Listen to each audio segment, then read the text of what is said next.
We looked for a church that was very, not just inclusive, but affirmative of all people. And when we found Augustine's, we belonged. I think this is the first church where I've been able to be myself. It's important to me to have this as a fellowship every Sunday and to take part in the worship. Everyone's so accepting and so open-minded, and we take a lot of pride that we are accepting of everyone.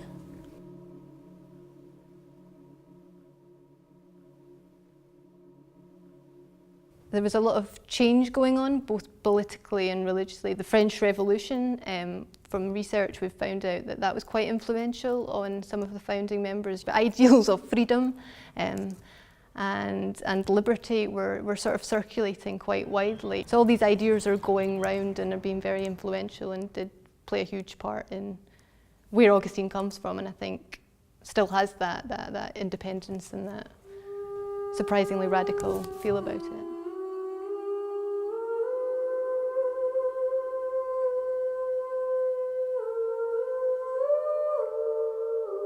I think its radical past has given it a few particular gifts, really strong gifts. The gifts being the kind of the liberal tradition that says we need to listen and be open. I think another thing that has been really significant within Augustine's history is people have belonged to other churches and either moved here or the churches have merged into Augustine. I've always been a member of a church.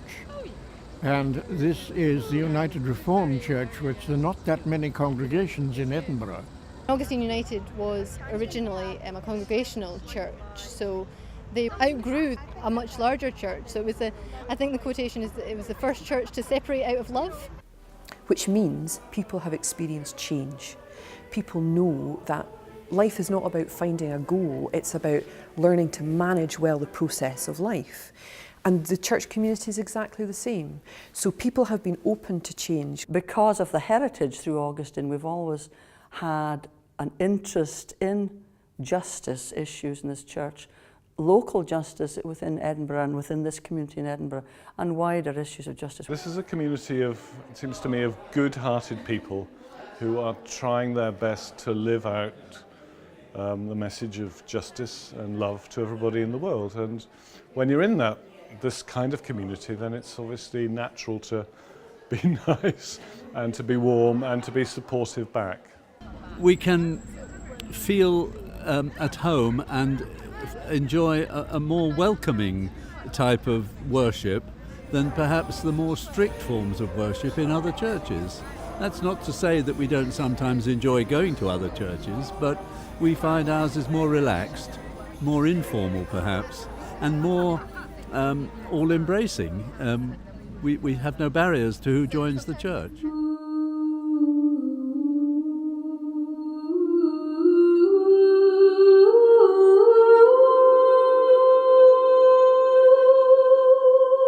My faith is really important to me. I grew up going to church, and in college I did take some time where I wasn't going to church as often, but definitely having the bedrock of God is love in my life has been really important to my choices and what I've done with my life. I started coming as a student and then I got married in Augustine, and we've just been coming all along, and I think it was because of originally it was the emphasis on social justice and on inclusion, and it was a very welcoming church but also quite an engaged and critically thinking church, and I think all those elements came together. It's the only way that I could express being a Christian, actually. That's the only way I feel comfortable doing that, is to be part of a community that sees outreach. Yes, we learn, we hear God speaking to us, and in whatever way we can, we want to reach out to others in the community, and for them to reach out and help us and tell us what they need. For Augustine as a community, and this goes back a long time, not just the past few years, they have really felt called to have a ministry of hospitality in this space. So if they're going to be in the city centre, it's not just for an hour on a Sunday, it's because they need to make the building accessible, and accessible to promote health and well-being, to promote justice and creativity. I mean, these are the deep aspirations. 1 and 2 and 1.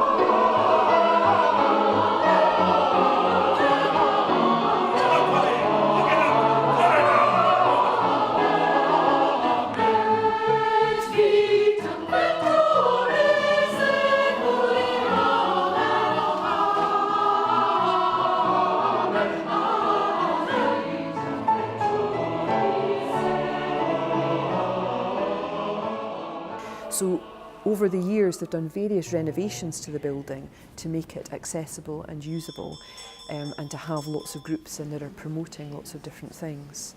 Christian Aid's here, Jubilee Scotland's here, all promoting justice and well-being in different ways, and that's the aspiration of the congregation. They want to make a difference, they want their building used. It's an expression of their love and their witness. For me, acting on my Christian belief, not just keeping it to myself. This is obviously controversial in lots of things, you know, why do churches interfere with social or political things, but I feel it's part of Christianity, part of my Christianity. May you be honoured by all creation. May your justice and peace be to this world as breath to a body. We felt that the world was trapped by greed over the arms race and at the expense of people's basic needs. Justice is about enabling all people, with all of our diverse gifts and abilities and whatever, to fully participate, to share who we are, because every person is important, and it's when we come with all our diversity together, wrestle with being a community, that actually something amazing happens to the people involved and to the people beyond. We have an office as Christian Aid here in Augustine, and we've been here for some years. Hopefully we are able to share our main ambitions, which are about ending poverty throughout the world, addressing issues of justice. And I know that they're things that are important to people here at Augustine's.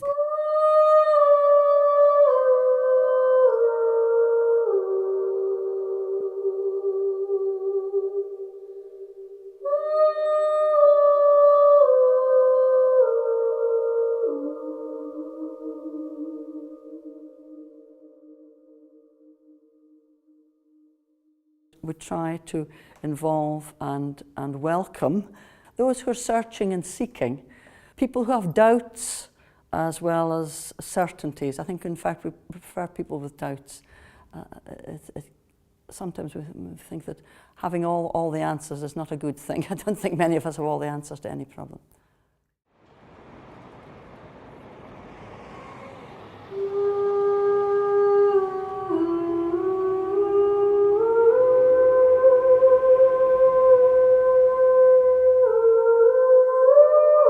I think the church has come a long way from the times of working with people in the slums of old Edinburgh to still working in the community and working with the local community, but working maybe in a broader sense, so folk come from all over the city to access the support that we offer, and that's primarily around mental health. It's basically a very nice open group where people can just come in without needing to be referred. They can just turn up as much or as little as they want to, sit down, have a cup of coffee, have a chat with other people who will have a similar background, you know. And there's time for reflection afterwards. And that for me is a wonderful form of support. It's not formal support, it just happens. In a sense, that is the real spirit of the drop-in, in that folk are made to feel welcome and included and that they matter. I think it's good to have a mix of ages, because obviously we have a lot of older people at our church, but it's good to have it mixed up. And you always have the younger kids sort of helping out in the service and stuff. Like, they'll get to hand out the bread at communion and that sort of thing. So it's always, the kids get really involved. Good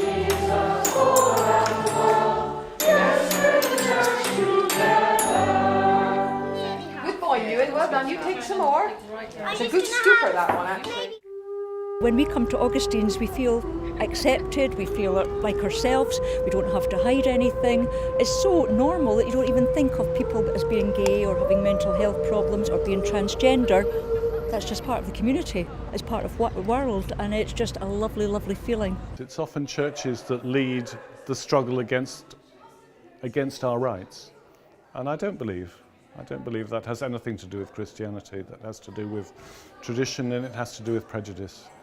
And to be part of this community helps me in my particular struggle against that prejudice, but I think it's part of what we're all about in this congregation. They do what it says on the tin.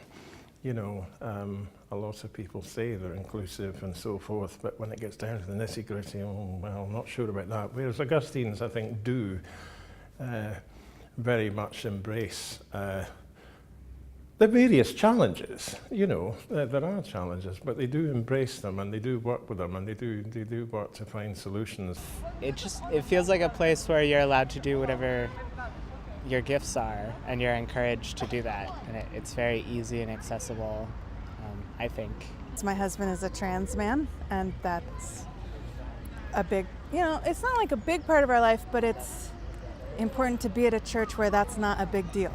We say very prominently in the front of the building that if you're lesbian, gay, transgender, queer, intersex, you are welcome here. It feels very affirming. It feels very, very powerful and still quite radical. Young people, mature people, all people, all people.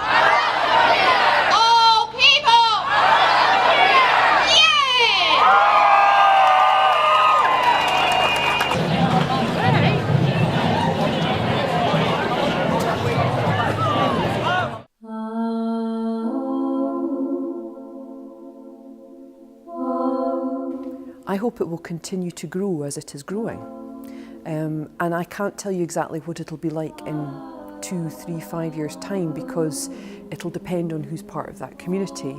But I hope it will always be growing. I hope it will never arrive. And church has been a kind of steady place and quite an affirming place for lots of different people's journeys. To feel completely accepted, well, more than accepted and loved, I would say. And that is a very, very precious thing. And really, it's that community development and community building that for me is theology at work in the world and bringing God's love to people. And for me, that's probably the happiest thing I enjoy about church. And to live with hope. You know, that however bad things get, new life can come. That's a tenet of faith as well. It's just really exciting. For somebody like me, Augustine's a great place to be. Have I sold it to you?